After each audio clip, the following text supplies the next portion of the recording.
Hi, everyone. Thank you for joining us for another amazing topic of conversation. I want to thank my sponsors, the Health Channel, for everything on healthy living. So please sign up for their newsletters.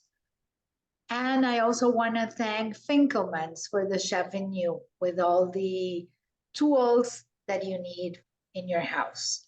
And from the Power of the Heels Foundation, we are back in person, and stay tuned. Our next meeting is actually a December party, a holiday party with the big guys, with 5 organizations. So please sign up, go to our website, and you will be able to sign up and join us, and it's a free event.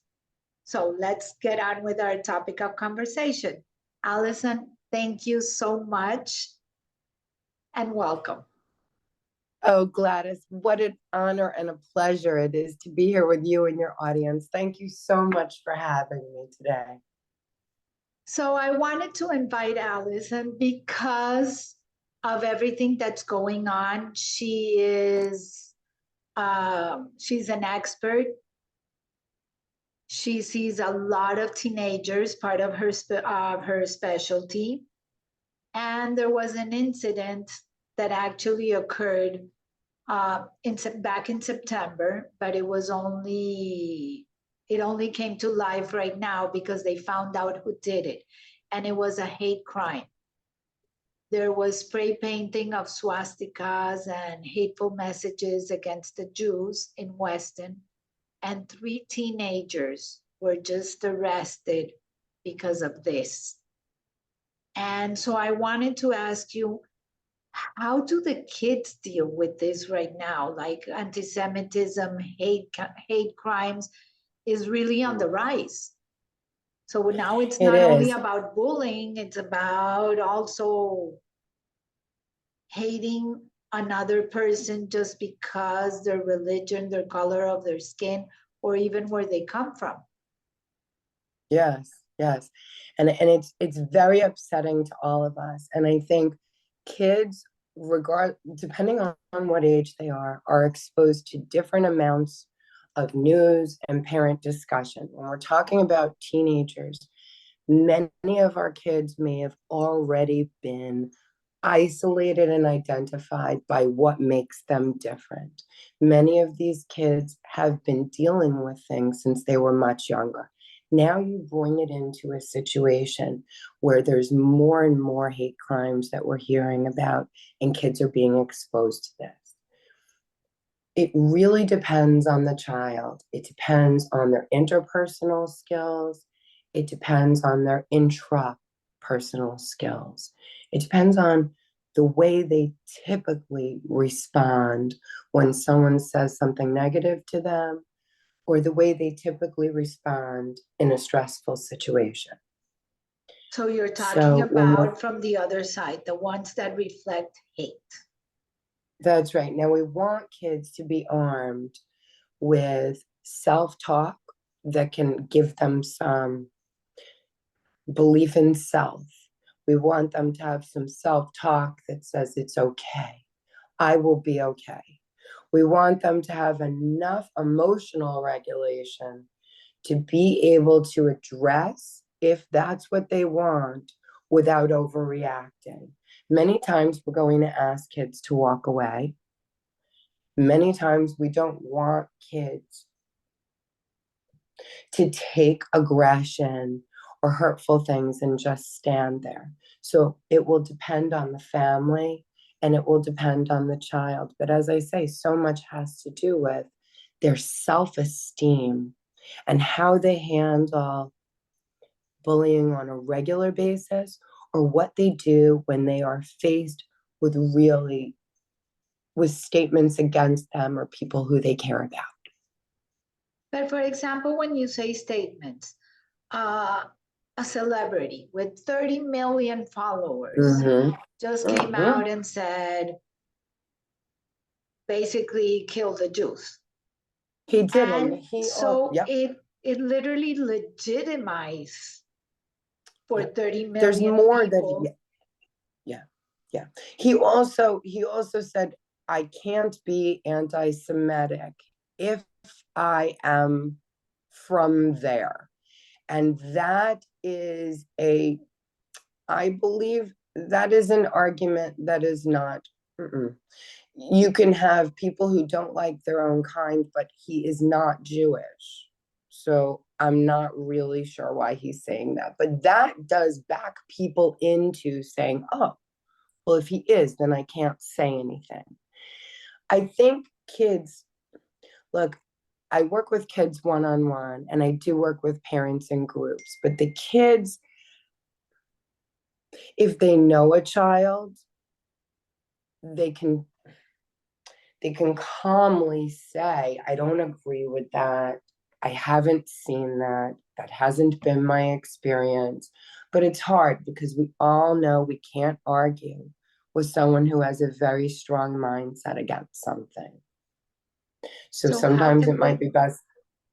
defend You know, I themselves? think I would want to speak to each child and hear what is being said directly to them, or are we talking about how are they feeling because they're hearing all of this. They're seeing it in every social situation, probably. They're hearing about it, and it's now seeping into society's talk, right? Because he's very influential and it's seeping in there. I would say we should really be checking in with our kids, even if they're not exposed to it. We should be checking in with them. Ask them what they think about what he said. Ask them how they feel about it. Ask them if it's being discussed and if they're seeing anything because of it. Start getting them to talk about it, because I think if we can open that up, we'll hear if someone is really wounded, or if they don't think anything, or if they're starting to become habituated to a thing that we don't think is advantageous or based on facts. And then it allows us to encourage them if they shoot down everything a parent says, and a parent then tells them if a parent then shares information, they may not let it in. So we have an opportunity. If your kids sound like they're sort of drinking the Kool-Aid and they're sort of saying what he's saying, it gives us an opportunity based on the child to either, and the relationship we have with your teen, to either give them the facts, explain where he's coming from, and perhaps offer a little empathy about perhaps being in the music industry. It may be difficult if you don't know your own music, and you may be targeting towards who you see as your boss. Certainly plenty of the people aren't Jewish who are his boss, but just because the people in his industry, look, that industry, it doesn't always honor the artists, and he's fighting out, but he's fighting out towards the wrong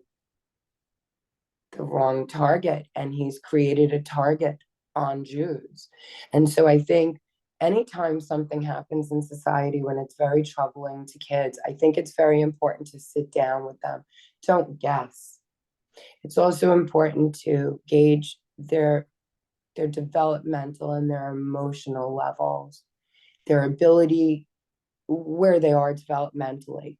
We don't need to share more than they're asking. If we have an 11-year-old asking about this, we're going to answer one way. We may not be telling them about the historic anti-Semitism that has affected all Jews, or we may. As we get to older ages, we may open it up and talk about how it has affected people we know. It depends on the child. It depends on their emotional stability. And it depends on how upset they are by this. Oh, let me ask you something else. Mm-hmm. Social interactions. When we were growing up, we used to go outside, we had play dates, we used to play board games, and it was a very, I don't know, interactive way of life. Socially dynamic. Yep, it was Correct. socially interactive and dynamic. Yeah. Today, either the kids, you can see kids sitting next to each other, not even talking to each other, but just texting to themselves, which is, I That's can't right. believe that. The phone is non-existent just for texting because they would never actually Right. call. And the Right. other part is that they have their friends through video games. Mm-hmm. So Yes. has that affected? I know it has changed. That is definitely that we know it has changed the social activity, but has that affected kids and their emotional states? I'm seeing a lot. Thank you for that question because it's something I'm seeing a lot of. Whether we're talking about my 9-year-old clients or my 17-year-old clients or I have a client in law school. When we're talking about socially anxious kids, when we're talking about kids who perhaps have had negative social interactions, if they've had trouble with friends in school, if things have been challenging, or if they just are so overwrought with anxiety, they won't be comfortable, or their social anxiety, they perhaps aren't comfortable connecting with people in person. And many of these kids love games and they're getting a lot out of the games. I don't want us to think it's all bad, but because I know I'm in there with the kids. I'm not playing games with the kids, but in our sessions, many times we'll discuss it. And a lot of these kids are only having strong relationships, everyday connections with kids in the video games. Parents may not be aware of that, they may or may not. And so when the kids are playing video games, it's not just that game. It may be the only time they're socially connecting with kids that day. Many of these kids, I will ask them if the kids are in their school, if they're friends with them, or if they know them. I will ask them if they know where they live. Many of these kids who they're playing with are older. Many of the people may be their own age, but they don't live anywhere near them. So it doesn't give us an opportunity to work through their social anxiety and help them towards interacting with them in person. These kids may be feeling satisfied and filled up enough with the connections they're having, not wanting to step out of their comfort zone and go where it's been painful and scary to do it in person and talk to some kids.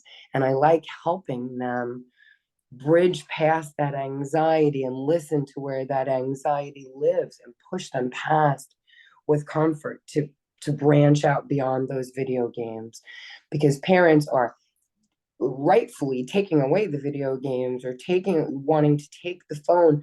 But what we're doing is we may be inadvertently taking away their only social interactions, the only times they find out when social things are. They may be finding out that they're falling out with their friends there. This is maybe in group texts. I'm switching between games and group texts. Many kids, I would say about 10 to about 13, the parents can probably echo this, will be in group texts with perhaps their whole class. They can be bullied in this, they can be ostracized within this, and this can stick with them, and parents will have no way of knowing that this is why they're coming out of their room and being prickly. I like to say prickly. Fuffy. Sometimes I'll say they're being fuffy. Because what has happened is they may have just found out on their phone that all of the kids have told them what they think doesn't matter, or all of the kids in this group chat may have just told them that they're not invited. There's some pretty heavy stuff that goes down. I don't care what part of the country we're talking about. Yeah. I don't care if we're talking about in other countries. This can happen to kids. In the video games, now I'll flip back to the video games. These may be their only friends. But if these are their only friends, are they going out? I'm speaking to a girl in about 2 hours. She goes to high school and then she stops in the afternoon and goes to work. She doesn't have friends in this school. I've just had one session with her so far. Will she want to go to school? No. Will she be uncomfortable and feel isolated in school? Yes. If a child doesn't have an ally in school, it's a challenging place to be. If we can move them from the video games and help them develop even just one friendship in school, it will make it a more positive place for them to want to go. But will this girl have friends outside of school? I'll tell you where I know she has friends, but excuse me, I'll tell you she has friends in an extracurricular activity. Many of our kids may be swimming, they may be doing Correct. gymnastics, right?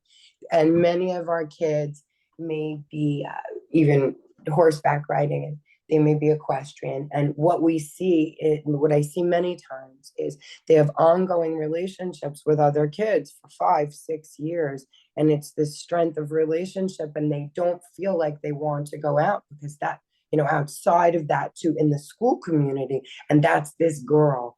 I will have my second call with her today, and I will start. I've already started asking about the landscape of school and each class in school. And that way I can feel for, can we find some allies in there? Can we build some relationships for her? It's really difficult in high school because all of these kids have had relationships with each other for years, and they may not be letting other new kids in. And it's a so I will find it's all about the cliquey. Oh, high school Like is a the tough place popular to be for table kids. against the non-popular table. And they're not going to invite her to a table if they've never seen her before. What's this girl? What's more is this girl's very pretty. So then that's going to set up other stuff for her. I'm glad she has strong relationships somewhere. That's important. I'm glad she has a self story that tells her she's successful somewhere. That's important. But I want to build some more connections in school so she stops telling mom she wants to keep switching schools. So that's like a reflect on what's going on. Switching schools instead of really working towards getting at least somebody on her side. That's right, because she always has the people in her extracurricular. And so it gives her the strength to keep giving up other kids.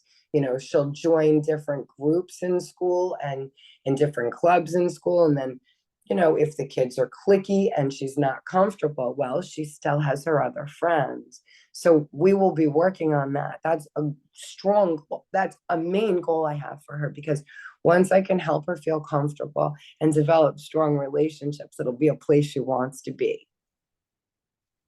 That's amazing. So one last question, because we're not going to have time for all the questions I wanted to ask you.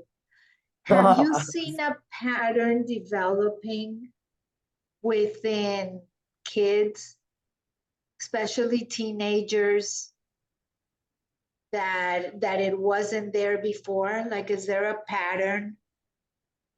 Yeah, I'll tell you a pattern I'm seeing. We can either talk about the pattern on social media and how it's affecting their self-esteem and how they see themselves. Would you like to go there, or would you like to let's go there first, okay. And if we have time, we'll talk about the next one. Okay, so if we're talking about a child who is socially anxious, socially uncomfortable, anxious, or just has been successful in some areas but has had negative connections with kids, just kind of again and again, and she doesn't feel confident. We have this girl, and she's on social media, and she's meeting other girls, and she's interested in these girls, and she's sending me the pictures. This girl says this, and this girl says this. So we're talking about the different girls and how she feels and the interactions and what they're showing her and who they are. And as time goes on, she's connecting with these two different girls. One has had a very seductive she shows a lot of really seductive pictures on social media. Her breasts are showing quite a bit. The other girl she has beautiful blue eyes. She shows her face and she talks about the book she reads and she talks about her interests. So as time goes on, we're talking and I'm saying to her, what's going on with the booby girl and what's going on with the blue-eyed girl? And then I say to her, so do you see how what they present to us is how we begin to identify them? If I know nothing else about these girls, I'm only going to identify with what they've shown us. Then she said, then there were other sessions and she's saying, I don't understand why they're saying such seductive, like assertive things to me. They're coming right at me with baby this and baby that. This is before she went to college. And I said, darling, please show me the picture. And I said, because you've entered into a conversation that says sexuality, perhaps without realizing it. And so you're getting sexual comments back. You've offered a seductive pose. And so you're getting it back. And I don't know that you realized it. So look at how they're all responding to that. But look at how they've responded to other pictures. And she started to internalize it and see it. She didn't like how it felt. Yeah, Yeah, but she they didn't don't like know what being, they post. And that is she exactly didn't like you realize. said, this is how you see them. Either the That's right. blue And girl or the blue eyes. right, the booby or the smart girl, because that's what each girl represented of themselves on social media. And I don't think kids realize what they show. There's such a drive to be seen as pretty, to be seen as cool and handsome, to be seen as accepted. And many times they will put those pictures. I have these good academic, I shouldn't say good, they're all wonderful kids, all of them. I don't care how much their behavior is telling you they're not. They're all good kids. I had this really high achieving kid. She's in all these extracurriculars and she's in all these she's in you'll excuse me. She's in all the classes and she is struggling with the fact that girls are giving her a hard time because she's walking around in sweatshirts instead of showing her body. They're challenging her. What's the matter? You What's don't have wrong? something you want. Instead of That's I'm right. comfortable is what's wrong with you? And this girl has so much self-confidence, so much self-confidence. She's getting this girl, it's a different girl who I mentioned before. She's comfortable getting in a bathing suit and being on a swim team. And she's getting a lot of pressure there about how she looks in the bathing suit. We're navigating that. We're navigating that environment for her about how she feels. But in school, it's not about hiding because I had to really filter that out. It was that she wanted to have real conversations with people. There we go on So that it's one. not That's a about good how one. I look, but a real That's right. May conversation. they all get to that. May they all get to that, please. I had been with her for a long time. I can say it's a combination of how her parents were speaking to her, what they were saying, what I was saying, the messages she was getting. And by the time she was I think she was in ninth grade, it had stuck. But I want to just point something out that I think is really important when we're talking about kids like this, who look like they have a lot of confidence. When we start navigating into the boys and the girls interacting and getting into those little, those interactions where they're first starting out, I think it's so key that how they go into that will affect how they feel about themselves going forward. And I think it's very important. I'm just really working with the boys on valuing themselves and not necessarily putting drama before relationships. I'm working with the girls on making sure they're hearing themselves and not just, I want kids to hear themselves and not just say yes to kids because they don't know what to say. not say, yes, you can be my girlfriend, you can be my boyfriend. I want them to make sure that if they're high achieving kids, they're picking other high achieving kids, because you know what? The company you keep is going to affect your goals, your dreams, how you feel about yourself. If I have kids who are doing, right, if they're doing well in school, I don't want them being with kids who are dropping out of classes and not showing up. Well, it right? was, I remember my parents saying, okay, who you Right. go out with is a reflection of Right. who you are, what you think, and also right. being in bad company, they can guide you to doing bad things. That's right. And you know, kids, I'll tell you my role. When they won't let parents into places, those are the places I'm getting into. And so many times they're not letting the parents into the parents are conversation. the last to know. That's right. And so I think it's so important that when they get into that dating realm, I want their self-esteem intact. I want their worth intact. I want their individuality intact. So one last message. How do we get that message across to tell these kids, yes, you're worth it, love yourself more? What would be the message that you leave everybody that's listening now? Oh gosh, that's such a hard question because it's each individual child. I and the negative understand. things. Yeah, but I think it's about hearing yourself, really hearing what's okay for you and what isn't okay for you. And if it's not okay for you, I teach kids to put up clear boundaries. Let me give you an example. I can't drive tonight. Maybe it's raining and the child isn't comfortable. I'm not comfortable driving tonight, but I will drive tomorrow when we go to the cafe, whatever it is, right? I think the key is that they really hear themselves and they begin to learn to respect and listen to themselves. If they can hear something's not okay, I think it's also important messages every day. If they're doubting themselves, I'd like to encourage kids to put somewhere privately, perhaps where someone else can't see, so they're not embarrassed. I do this with adults too. You know, if you're questioning your worthiness, you might want to write somewhere, I am worthy. I am worthy, and read it every day. My feelings matter. I matter. What I believe matters. Your feelings matter. Your goals matter. What you believe matters, what you want matters, how you're treated in relationships. Every relationship matters.